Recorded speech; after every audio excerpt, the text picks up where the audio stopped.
ഗുരുവായൂർ ഏകാദശി ഉദയാസ്തമന പൂജ മാറ്റിയതിനെതിരെയുള്ള ഹർജി ഹൈക്കോടതി ഇന്ന് വീണ്ടും പരിഗണിക്കുമെന്നതാണ്. അഷ്ടമംഗല ദേവപ്രശ്നത്തിൽ ഉത്സവ പൂജ രീതി യഥാവിധി തുടരണമെന്ന് കണ്ടിരുന്നുവെന്ന് ഹർജിക്കാർ കഴിഞ്ഞ ദിവസം ഹൈക്കോടതിയെ അറിയിച്ചിരുന്നു. ഏകാദശി ഉദയാസ്തമന പൂജ മാറ്റിയത് ആചാര ലംഘനമെന്ന് ചൂണ്ടിക്കാട്ടി തന്ത്രി കുടുംബാംഗങ്ങളാണ് ഹൈക്കോടതിയെ സമീപിച്ചത്. രേഷ്മ ബാബു വിവരങ്ങളുമായി ചേരുന്നു. രേഷ്മ, കഴിഞ്ഞ 2 ദിവസമായി ഹൈക്കോടതി മാറ്റിവെക്കുകയാണ്. എന്തായാലും ഹർജിക്കാരുടെ വാദങ്ങൾ പൂർത്തിയായിരുന്നു. എന്തൊക്കെയാണ് വിവരങ്ങൾ?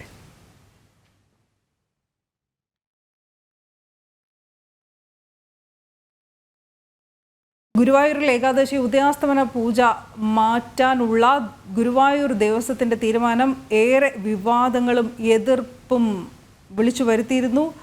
അതിനെതിരെ തന്ത്രി കുടുംബാംഗങ്ങൾ നിയമ വഴിയിൽ എത്തി ഹൈക്കോടതിയെ സമീപിക്കുകയുണ്ടായി.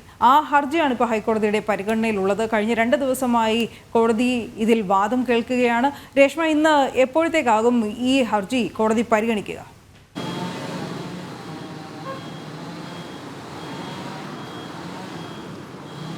രാവിലെ തന്നെയാണ് ഹൈക്കോടതി ദേവസ്വം ബെഞ്ച് ഗുരുവായൂർ ഏകാദശി ഉദയാസ്തമന പൂജ മാറ്റിയതിനെതിരായിട്ടുള്ള ഹർജിയിൽ വാദം കേൾക്കുന്നത്. ഇന്നലെ ഈ പ്രാഥമികമായിട്ടുള്ള വാദം നടന്നിരുന്നു. പ്രധാനമായിട്ടും ഇന്നലെ ഹർജിക്കാരായിട്ടുള്ള തന്ത്രി കുടുംബാംഗങ്ങൾ വ്യക്തമാക്കിയത് 2015-ലും അതോടൊപ്പം തന്നെ 2018-ലും അഷ്ടമംഗല ദേവപ്രശ്നം നടന്നിരുന്നു. അതിൽ കണ്ടത് യഥാവിധി തന്നെ ഉത്സവ പൂജാരീതികൾ, ആചരണാദികൾ ഇവ തന്നെ തുടരണമെന്നുള്ളതാണ്. പക്ഷെ അതൊക്കെ തന്നെ ലംഘിച്ചുകൊണ്ടാണ് നിലവിൽ ഈ ഏകാദശി ഉദയാസ്തമന പൂജ നവംബർ 12-ന് നടത്തിയതെന്നുള്ള ഒരു വാദഗതിയാണ് ഇന്നലെ തന്ത്രി കുടുംബാംഗങ്ങൾ ഹൈക്കോടതിയിൽ മുന്നോട്ട് വെച്ചത്. അതോടൊപ്പം തന്നെ ഈ സാധാരണ വഴിപാടാണ് ഉദയാസ്തമന പൂജ എന്നുള്ളൊരു നിലപാടിലാണ് ദേവസ്വം മാനേജിംഗ് കമ്മിറ്റി ഉള്ളത്. പക്ഷേ അത്തരത്തിൽ സാധാരണ വഴിപാടാണ് ഉദയാസ്തമന പൂജയെങ്കിൽ തന്ത്രിയുടെ അനുവാദം വാങ്ങേണ്ടതില്ല എന്നുള്ളൊരു കാര്യവും ഹൈക്കോടതിയിൽ ഹർജിക്കാർ വാദമായിട്ട് ഉന്നയിക്കുകയും ചെയ്തിട്ടുണ്ട്. അത് മാത്രമല്ല, ഈ ഉത്സവ പൂജാരീതികൾ, വാർഷികമായിട്ടുള്ള ഉത്സവ പൂജാരീതികളിൽ ഏതെങ്കിലും ഘട്ടത്തിൽ മാറ്റം വരികയാണെങ്കിൽ അത് ദേവചൈതന്യം കുറയ്ക്കുന്നതിന് കാരണമാകും. അത് വലിയ രീതിയിൽ ആചാര ലംഘനമാണ് എന്നുള്ള ഒരു വാദമാണ്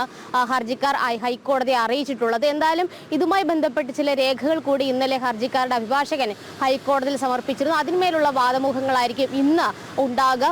കഴിഞ്ഞ ദിവസം തന്നെ, അതായത് കഴിഞ്ഞ ആഴ്ചയാണ് ഗുരുവായൂർ ദേവസ്വം മാനേജിംഗ് കമ്മിറ്റി എന്തുകൊണ്ടാണ് ഈ ഏകാദശി ഉദയാസ്തമന പൂജ നവംബർ 12-ന് നടത്തി എന്നുള്ള ഒരു കാര്യത്തിൽ വിശദീകരണം സമർപ്പിച്ചിരുന്നു. അത് അവരുടെ വിശദീകരണം എന്ന് പറയുന്നത് ഇങ്ങനെയാണ്. അതായത് ഈ ഗുരുവായൂർ ഏകാദശിയുടെ അന്ന് വലിയ രീതിയിലുള്ള തിരക്ക് അനുഭവപ്പെടും. അതുകൊണ്ട് തന്നെ ദർശനം സുഗമമാക്കുന്നതിന് വേണ്ടി, ശ്രീകോവിൽ അടച്ചിടാതെ ദർശനം സുഗമമാക്കുന്നതിന് വേണ്ടിയിട്ടാണ് ഇത്തരത്തിൽ ഉദയാസ്തമന പൂജ മാറ്റിയത് എന്നുള്ളതാണ്. അതുമാത്രവുമല്ല, ഈ തന്ത്രിയുടെ അഭിപ്രായം ഇക്കാര്യത്തിൽ തേടിയിരുന്നു. തന്ത്രി പറഞ്ഞത് ദേവഹിതം തേടണമെന്നുള്ളതായിരുന്നു. ദേവഹിതം തേടിയപ്പോഴും ഈ മാറ്റത്തിന് അനുകൂലമായിരുന്നു.